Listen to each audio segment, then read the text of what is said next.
Thomas and Friends, the HiT era rewritten.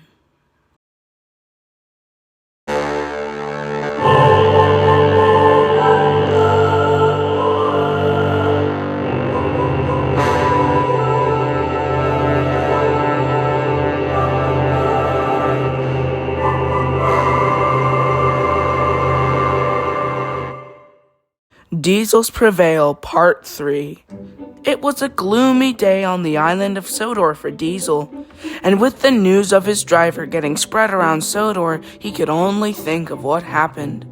Later that day in the yard, Diesel and his friends were talking to each other when Rosie entered the yard with some news. Diesel, you are going to be relocated to Vickerstown's side yard for the day. You two are going to Wellsworth, said Rosie. Diesel's friends were cross. Wellsworth had the most disused yard in all of Sodor. They would sit there, angry not being with Diesel. Meanwhile, at Vickerstown Yard, Diesel didn't know what to think. Many engines went by, saying hello, but not mentioning anything about the situation.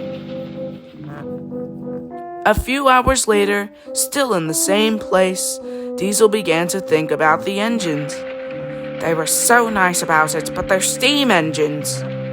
I guess what I should be thinking about is what good they do. He was happy the engines hadn't said anything, but he wondered what he was going to do about telling his friends about the plan and where it would go.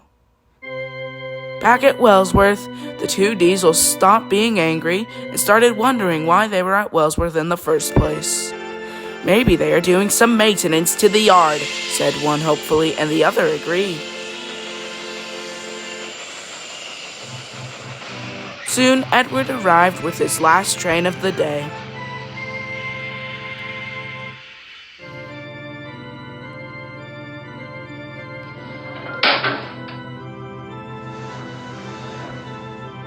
"What brings you two here?" asked Edward kindly, with a smile on his face. "We don't know. We want to go back to the yard," they said solemnly. "I was at the yard this morning and everything was normal, but that was hours ago. I wonder what is going on." And his whistle blew. "Sorry to cut us off, but I have to get back to Knapford. Goodbye." And Edward disappeared.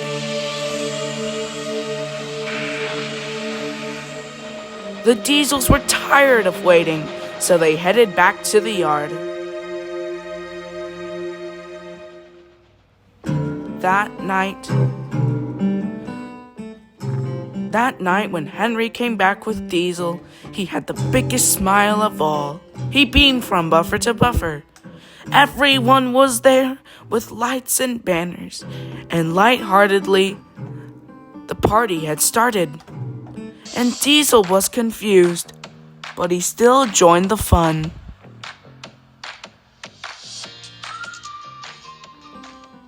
Later that night, after the party had ended, Sir Topham Hatt had a small surprise for Diesel.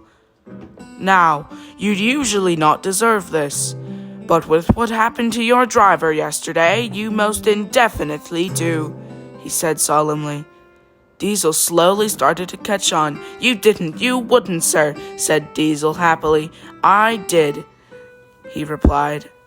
And from behind Edward came his driver's brother. Diesel grinned the largest he had ever had.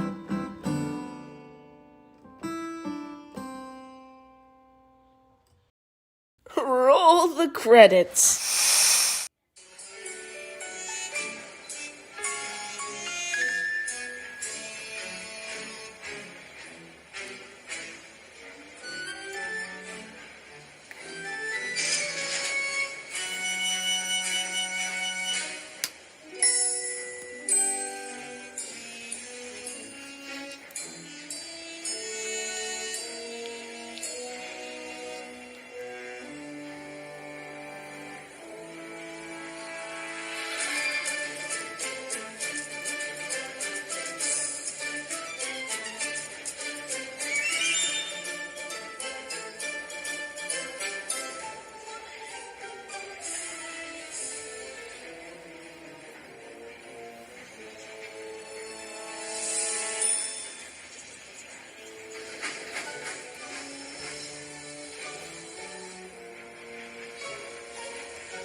A Thomas the Tank Engine Fan production.